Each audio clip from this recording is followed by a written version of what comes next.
Irmãos, com toda certeza, o nome do nosso Senhor Jesus Cristo, o nome do nosso Deus, foi honrado nesta noite.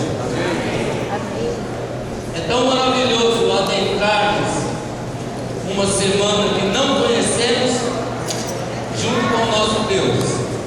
Por isso vale a pena, por isso compensa vir ao culto JA, né? Por estarmos aqui e termos essa oportunidade. Não poderíamos abrir a palavra de Deus para uma breve reflexão sem antes pedirmos que Ele nos abençoe para que a possamos compreender. Vamos fechar os nossos olhos assim como estamos. Vamos adorar a Deus também em espírito, orando ao Senhor. Senhor nosso Deus e nosso Pai, louvado seja sempre, engrandecido sempre o Seu nome, Senhor. Nós estamos aqui diante de Ti, em Sua casa, agradecidos porque desde a primeira hora o Senhor abriu as portas para nos receber. Estamos felizes, ó Deus, de entrarmos numa semana desconhecida, com a certeza que o Senhor está conosco. Transforme o nosso coração, abençoe o nosso ser. É o que pedimos em nome de Jesus. Amém. Estamos aqui para louvar o nome do nosso Senhor, certo? Todos concordam? Sim? O Giovanni me deu 10 minutos e eu prometi 10 minutos. Então, de palavra falada, de palavra pregada, 10 minutos. Mas eu gostaria de ver de pé, não com as mãos levantadas, nossos visitantes. Eu conheci uma pessoa, foi apresentada pelo Bazão. Quem conhece o Bazão aqui? Ela está do lado do Bazão. Eu estou muito ruim de memória, viu, irmão? Acho que deve ser alimentação. Fica de pé, eu quero te dar um presente. E assim sucessivamente, quem ficando de pé, de acordo com os meus olhos, também vai ganhar um presente. Visitas apenas. Visitas não adventistas. Você pode vir, querido, buscar o seu presente aqui. Tem uma visita? Quantos aqui tem sogra? Quantos aqui têm o privilégio de ter uma sogra presente aqui, essa tarde? Não adventista. Não adventista. A minha sogra está aqui, ela está meio desligadinha ali, conversando com o Giovanni. Giovanni, você pode vir buscar o presentinho dela?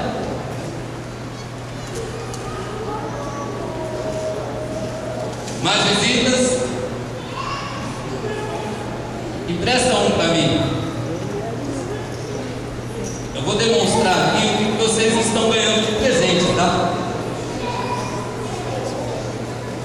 É um DVD do nosso quarteto.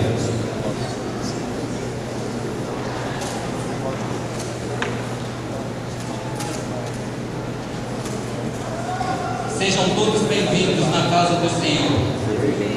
Acredito que da próxima vez que vierem à casa do Senhor, a casa do povo que te ama, vocês receberão muito mais que um presente. Apesar do presente que receberam hoje de todos os quartetos, né? É meio que impossível encontrar coisas assim. Mas eu gostaria agora de começar os meus 10 minutos entrando aqui na palavra de Deus. Quantos aqui têm certeza daquilo que sente por Deus? Do amor que sente por Deus? Quantos? Eu tenho a minha certeza. E quantos aqui têm certeza? Quantos aqui têm certeza? Agora a pergunta fica difícil. Quantos aqui têm certeza que se orarem para que eu possa bater o meu pé no chão com força, cure a minha cicatriz, a minha ferida? Quantos aqui têm certeza de que eu vou ficar curado? Então podem orar aí. Vamos ver se vocês têm fé e eu vou poder bater o pé. Vamos lá. Sabe por que nós não temos essa certeza? Sabe por quê? Quantos aqui têm a certeza da vida eterna? Quantos? Nossa, muita gente. Pessoal, quando o pregador não levantar a mão, a dica fica: não levante a sua por enquanto, porque é uma pegadinha talvez. Certeza de adorar um Deus, certeza de um relacionamento bom, certeza de um bom casamento, certeza de um bom emprego, certeza de uma profissão profissão bem escolhida, nós só temos essa certeza a partir do momento em que nós conhecemos e decidimos o que queremos. Eu olho para uma pessoa e decido estar com ela o resto da minha vida. Porém, será que é a pessoa certa? Eu tomei uma decisão, mas será que é certo? O que eu preciso fazer? Namorar primeiro com um casalzinho ali lindo, namorando, né? E às vezes nós não namoramos e já casamos. E aí a separação vem. Porque um não conhece o outro. Sabe por quê? Muitas das vezes não temos certeza que Deus ouvirá nossos pedidos, nossas orações, que Deus atenderá. Sabe por que não temos a certeza que Jesus voltará ainda esse ano? Sabe por que não temos certeza de muitas coisas? Porque às vezes não conhecemos o caráter do nosso Deus. Porque se nós conhecêssemos o caráter do nosso Deus e o que Ele tem em mente, então a nossa vida não estaria rodeada de pedidos e sim de agradecimentos. Nós iríamos perceber que Deus, Ele se agrada de algo totalmente adverso do que a gente se agrada. Nós pensamos em coisas, nós nos preocupamos com coisas, com pessoas, com saúde, com vida. Não é fácil para mim, eu sei o que eu estou sentindo. Eu sei o que eu senti na primeira semana que eu tive que cantar e o meu quarteto sabe também. Foi dolorido para eles também.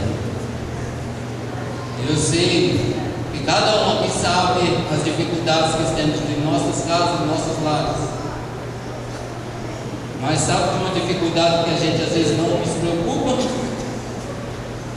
Aquela que é subir com Jesus nas nuvens quando Ele voltar. Isso é uma grande dificuldade para todos, porque aparentemente nós não conhecemos o nosso Deus. Existem pessoas que ficam discutindo sobre a majestade de Deus, sobre como pode Ele ser três, se é um, e outras coisas mais. Quando olhamos para o Antigo Testamento, nós vemos lá Deus com atitudes que não condiz com o seu caráter, às vezes, e isso enfraquece a nossa fé. Nós precisaríamos ter resposta para todas essas coisas, a nossa fé fica forte, e nós sabemos que somos a noiva de um rei justo, fiel, que realmente ama. Será que há amor em perder meu filho? Será que há amor em perder a minha esposa, meu pai? Então essas dúvidas, às vezes não matamos. Como compreender o que Deus quer em nossas vidas? Aqui no livro de 1 João, capítulo 1, verso 5. Desculpe se eu errar, estou sem óculos e olha que a minha Bíblia é letra grande. Diz o seguinte: e esta é a mensagem que dele ouvimos e vos anunciamos, que Deus é luz e não há nele trevas alguma. Se disséssemos que temos comunhão com Ele e andamos em trevas, mentimos e não praticamos a verdade. Até aqui, para raciocinar o que é que Deus quer. E eu fico imaginando aqui, João, ele sintetizou todo o Evangelho eterno de Jesus. E eu acredito que ele foi inspirado por Deus de maneira estupenda neste verso. Porque olha só, e esta é a mensagem que ele deu para que eu pregue. Que mensagem é? Uma mensagem simples, que Ele é luz. E o que entendemos quando ouvimos que Deus é luz? Nós entendemos que se há luz não há trevas. Se apagarmos a luz aqui, escuridão. Deus não quer escuridão, então Ele quer luz, se andarmos na luz, que é Ele. Nossa, que evangelho extraordinário esse! Foi pregado em uma palavra, luz. É simples assim. Nós não precisamos de muito. Querem ver? Devemos guardar os mandamentos? Sim ou não? Sim. O mandamento é luz? Sim ou não? Por que é luz? Porque mostra um caminho, mas não necessariamente ele é a luz, porque quem é a luz? Deus. Vamos dar um pulinho lá em João 1, o verso 17. João 1, 17, o que diz lá? João.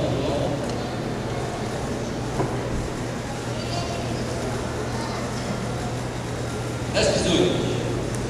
Deus nunca foi visto por alguém. O Filho unigênito que está no seio do Pai, este o fez conhecer. Agora, lá no passado, a gente conhece a história de Israel saindo do Êxodo, né? Quem encontra com Israel lá? Para encontrar o povo de Israel? É um povo, não é? Chamado Amalequitas. Quando eu era pequenininho, eu perguntei para o padre assim: pá, por que Deus fala não matarás, mas lá na sua lei, mas Ele manda o seu primeiro rei matar um povo e não deixar nem o gado livre? Por quê? Por que Deus manda não matar e Davi está matando em nome dele? Por quê? O mandante também não é o criminoso? E o padre olhou para mim e falou: meu filho, Deus no Antigo Testamento era mal, agora no Novo ele é bonzinho. Se eu acreditar nesse modelo de Deus em minha vida, como posso fortificar a minha fé? Como será que Deus educou seu filho Israel? Agora há pouco eu estava quase dando um tapinha na bunda do Mateus e da Catarina. O Mateus puxa a Catarina, mas a Catarina é mais danada que o Mateus, porque eles correm no corredor da igreja. E isso aparentemente não é bom. Quando o Mateuzinho tiver com 16 anos, vocês acham que o tapinha na bunda vai resolver? Sim ou não? Eu acho que com 14 já não resolve mais hoje, porque os nossos filhos aí fora estão tendo neném com 14 já. Então a forma de Deus educar sempre foi com amor, e o tapinha dele sempre foi com amor. Quando ele matou os amalequitas, quando ele falou assim: ó, vai lá, Saul, mata tudo. Deus é onipotente, Deus é onipresente e onisciente. Deus sabia o que aquele povo representava para os seus filhos. Por isso Deus mandou eliminar. Nós não sabemos nada. Nós somos poeira, claro, nós não sabemos nada. Mas Ele sabe. Ele sabe tudo. Ele sabia tudo. Ele sabia o que representava até talvez uma doença, talvez uma vingança. Lembra daqueles filmes do... Vamos lembrar uma época que eu era Conan, por exemplo. Mataram a tribo dele inteirinho, mas deixou o Conan. O que o tal do Conan fez? Ele foi lá e arrebentou com meia dúzia de amigos, ele arrebentou com o reinado do camarada. Deus conhece todas as coisas. E Deus não se alegra da morte dos ímpios. Eu acredito que Deus, quando viu o povo egípcio morrer, ele chorou. E aonde estava o judeu que diz isso, que ele chorou? Eu acredito piamente nisso. Mas nós damos risada quando nossos inimigos caem. Não foi assim que o povo de Israel fez. E aqui João está dizendo que ninguém jamais viu a Deus, e Jesus o revelou. Como Jesus revelou o Pai? Sendo que a visão que se tem do Pai era essa, de vingança, de proteger, destruindo e talvez ficando feliz com isso. Negativo, meus irmãos. Jesus revela Deus e revela um Deus de amor, porque Jesus mandou fazer o que com aquela Maria, né? Vamos dizer assim, a mulher adulta, vamos dizer. Uns acreditam que era Maria, outros não. Jesus mandou apedrejar. Jesus curou só pessoas que o aceitou. O que os irmãos acham? Jesus fazia acepção de pessoas.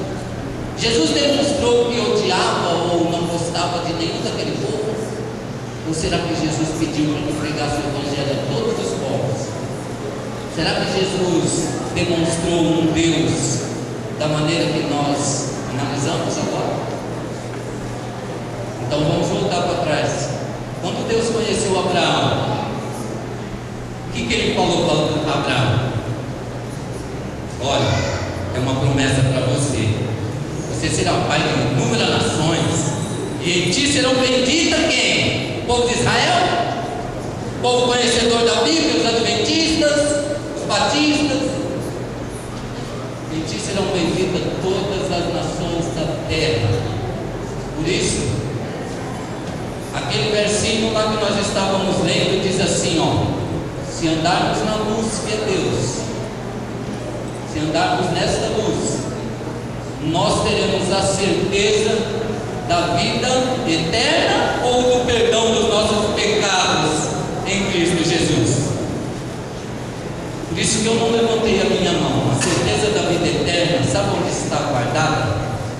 Aqui, ó, dentro do meu coração e dentro do coração de Deus.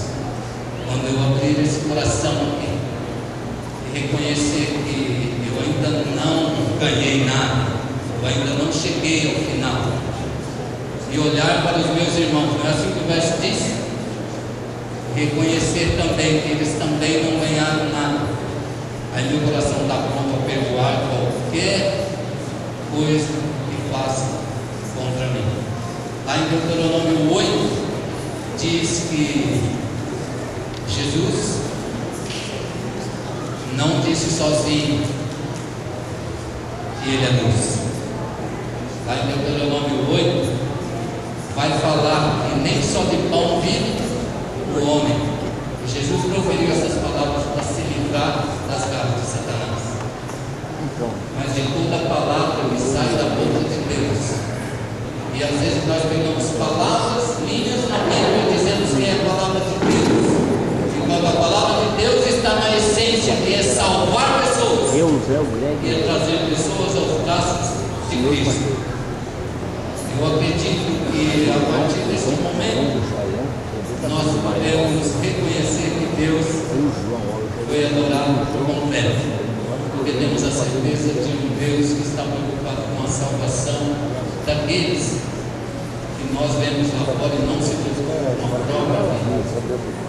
Nós, meus irmãos, devemos nos preocupar com a vida deles. Pregar o Evangelho apenas dizendo: Deus é luz e Ele quer que você entre nela, para que Jesus possa morrer por você, e assim Ele fazendo, você tenha oportunidade de vida. Que o nosso Senhor Jesus possa abençoar a todos vocês, meus irmãos, e aos nossos visitantes.